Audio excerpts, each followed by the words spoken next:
que se jouent les détournements des règlements européens, parce que les règlements européens sont basés sur certains droits, sur certains concepts, mais qui doivent être les mêmes, parce que sinon, évidemment, il n'y a plus de correspondance entre la décision d'un pays et la décision de l'autre pays. Ce qu'on retrouve, par exemple, dans les textes allemands, c'est que toutes les décisions à prendre sont à prendre en essayant de travailler pour que le Kindeswohl soit protégé. Alors, le Kindeswohl, littéralement, c'est le bien de l'enfant. On se demande pourquoi, alors que toutes les conventions parlent d'un intérêt supérieur de l'enfant, traduction qui existe en allemand, parce que l'allemand c'est une langue très précise. N'oublions pas que tous ces parents qui ont des problèmes avec l'Allemagne, je mets en parenthèse, étaient des germanophiles, étaient des gens qui aimaient l'Allemagne, étaient des gens qui aimaient la langue allemande, la philosophie allemande, la culture allemande.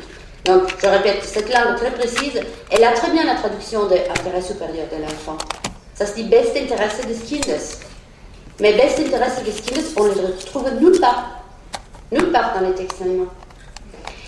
Et alors, quand on arrive à dire que le bien, le Kindeswohl, correspond au fait que l'enfant reste en Allemagne et qu'il est plus important d'avoir des contacts avec les parents allemands et l'État allemand plutôt qu'avec les parents étrangers, alors on arrive peu à peu à comprendre qu'est-ce que ce Kindeswohl signifie vraiment.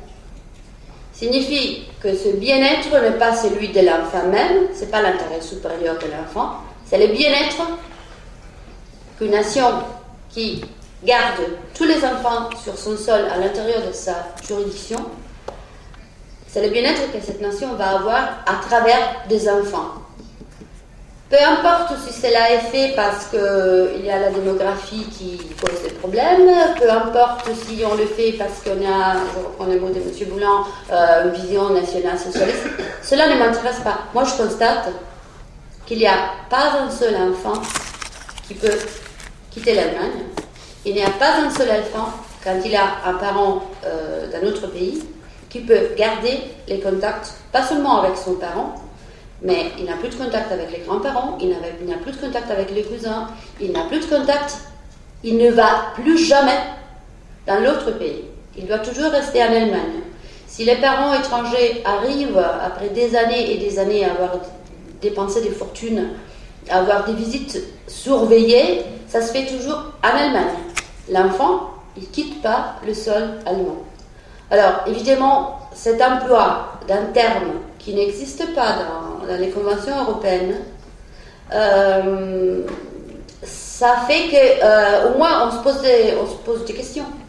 Pourquoi ne pas utiliser la traduction qui existe? Pourquoi on ne l'utilise pas? La même chose, il nous arrive quand on reprend des termes comme par exemple le Verfahrensbeistand. Ça s'appelait jusqu'à 2009 Verfahrenspfleger, et puis on a remis à jour le droit familial allemand. Maintenant ça s'appelle Verfahrensbeistand, ce qui n'a pas de traduction. On revient au même problème. Le Beistand, c'est celui qui est à côté. Verfahren, c'est la procédure. Alors qu'est-ce qu'on fait? On le traduit comme l'avocat de l'enfant. C'est pas du tout ça. Mais vous comprenez que quand vous arrivez à l'étranger avec une traduction, là où il y a marqué, alors père, mère, service social, avocat de l'enfant. Oh là là, c'est une famille qui pose des problèmes. Alors moi je peux vous dire, moi j'en avais un autre encore, j'avais aussi un Umgangswege, c'est-à-dire quelqu'un qui contrôlait aussi les visites. Alors pourquoi il y a tous ces intervenants? Pour traduire différemment, donc tout le monde croit qu'il y a un avocat de l'enfant qui parlera au nom de l'enfant, mais comme celui-là n'est pas l'avocat de l'enfant, et c'est plutôt celui qui soutient le Beistand, qui soutient ce que le Jugendamt est en train de faire. Qu'est-ce qu'il fait? Il contrôle que le juge juge comme il faut, c'est-à-dire qu'il arrive à donner la garde des enfants aux parents allemands. Et dans mon cas, j'avais très naïvement dit que mon employeur m'ait déplacé en Italie. Bah, il arrive à faire ce qu'il faut faire, c'est-à-dire garder les enfants en Allemagne, coûte que coûte. Alors, quand on n'a pas vraiment des raisons, parce que comme je vous disais, il ne s'agit pas de familles qui ont des problèmes sociaux. Alors, il faut construire les raisons pour lesquelles arriver à passer la garde aux parents allemands. Alors, comment est-ce qu'on fait? Alors, il y aura le Jugendamt qui fait une affirmation. Peu importe s'il y a des preuves ou il n'y a pas de preuves. Généralement, les preuves que les parents étrangers apportent ne sont jamais lues, disparaissent des dossiers. Ça, je parle pour expérience personnelle, mais aussi expérience personnelle des dizaines et des centaines, je dirais, des dossiers que je traduis. Alors, donc, le Jugendamt dit quelque chose. Le Verfahrensbeistand dit, oui, c'est vrai, effectivement, c'est comme ça. Et puis, comme je disais, dans mon cas, j'en avais même un troisième, évidemment, j'étais un cas difficile. Donc, il y a l'autre, le Ungarzweg, qui dit, oui, effectivement, moi aussi, je t'en que ça. Donc, il commence pour raconter une histoire. Le deuxième, qui n'a pas été présent, mais confirme l'histoire du premier, parce qu'il a entendu du troisième. Le troisième, à son tour, il a entendu du premier, etc. Et là, on construit toute l'histoire selon laquelle, pour officiellement le bien de l'enfant, en réalité, le bien à travers de l'enfant, il faudra prendre certaines décisions. On arrive même, j'en parlais il y a 2 jours avec un père italien qui a une fille italo-espagnole. Au moment où la mère espagnole est allée vivre en Allemagne, ben monsieur l'italien n'a plus aucun contact avec sa fille parce que le bien, entre guillemets, de cet enfant italo-espagnol, c'est de rompre tout contact avec la famille italienne ou espagnole et c'est de rester en Allemagne. Alors là, vous comprenez qu'effectivement, il y a de problèmes de traduction. Je dis seulement ça. Je ne dis pas pourquoi ils le font, où est-ce qu'on veut arriver. Il y a de problèmes de traduction. Toujours pour, comme je disais, construire les arguments quand il n'y en a pas, il y a un autre intervenant qu'on utilise volontiers, et c'est l'expert psychologue. Alors, l'expert psychologue, je peux vous citer, je n'aime pas citer les documents d'autres gens, donc je vais citer les miens, mais je retrouve la même chose dans les autres dossiers. Alors, je retrouve dans mon document le Jugendamt qui écrit sa recommandation au juge pour qu'il décide comme il faut. Alors, le Jugendamt, après que j'avais dit que mon employeur me déplaçait à Milan, le Jugendamt écrit bon, j'ai pas vu la mère, j'ai pas vu les enfants, ils ne connaissaient pas.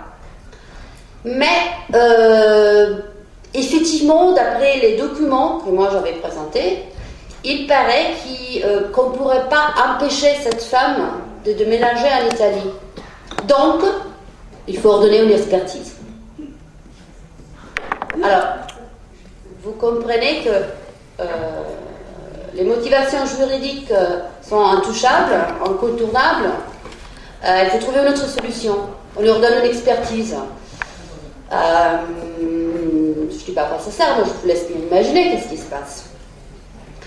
Ce qui se passe avec les expertises, c'est toujours la même chose. Et on retrouve, même dans les expertises, des mots qui reviennent, toujours. Dans une expertise, il y a toujours le mot Bindungstoleranz. Le mot Bindungstoleranz, ça signifie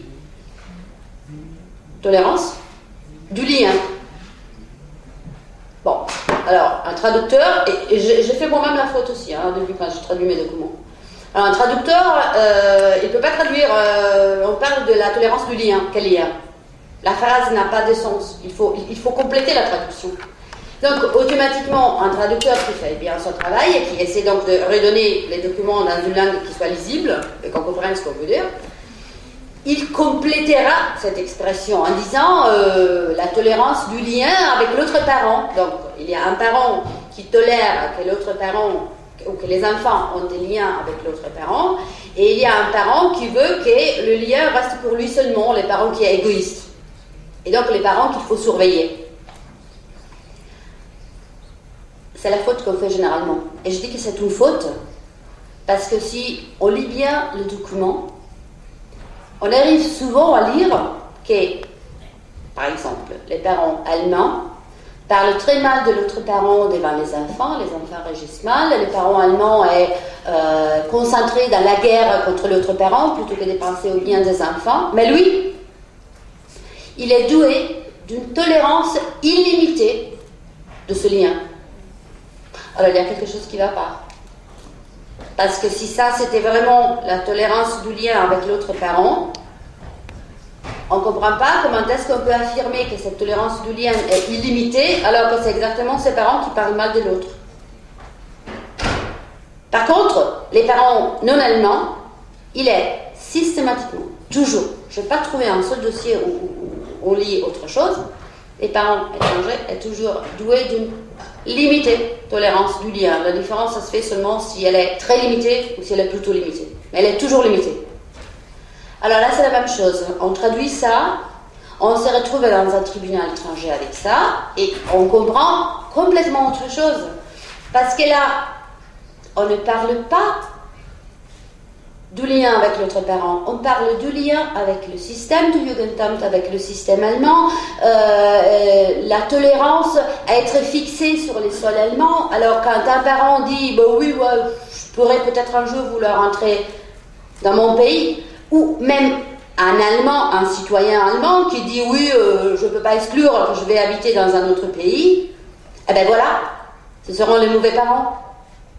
Ce seront les parents à qui on devra retirer les enfants. De toute façon, on commence par les contrôler, puis quand on aura quelque chose de plus concret, bah, tac, on y va et on prend les parents, comme on a fait avec les parents de ce couple. Hein. Ils avaient décidé d'aller en France, donc c'était dangereux. Moi, comme super naïve, je démontre même, je montre mon contrat de travail qui met de place. Bah, évidemment, c'était très dangereux.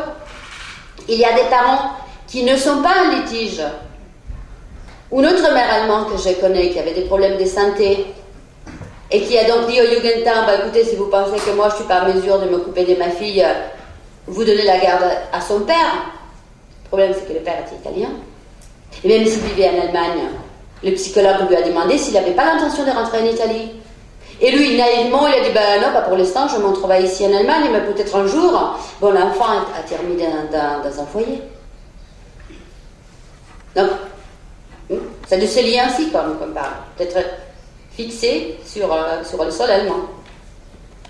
Parce que, je répète,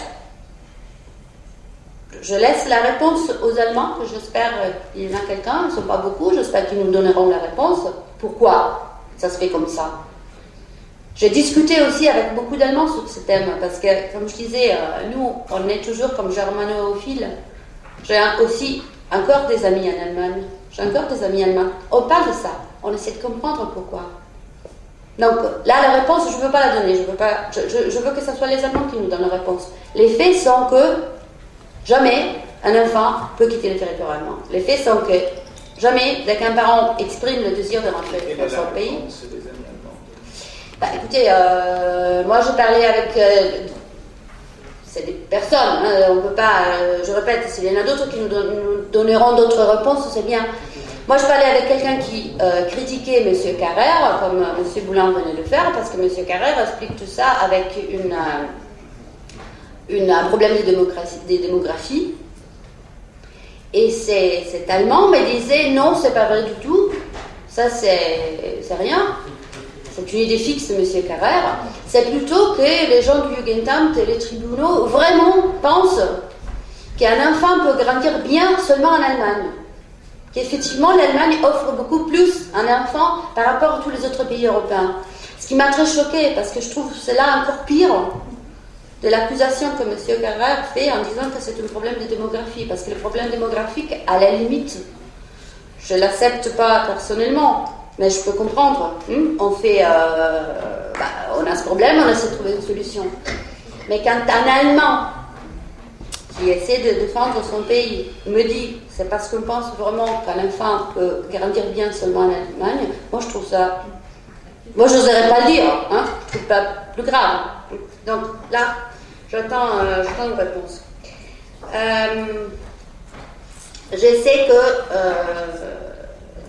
et ça, on a eu plusieurs interventions, ça on l'a lu sur la presse aussi déjà, on répète souvent que la chose la plus importante est la socialisation, c'est-à-dire les liens que l'enfant a dans un certain pays, c'est-à-dire quand il est en Allemagne, les liens sociaux qu'il a en Allemagne qui sont très importants, donc on ne peut pas le déplacer.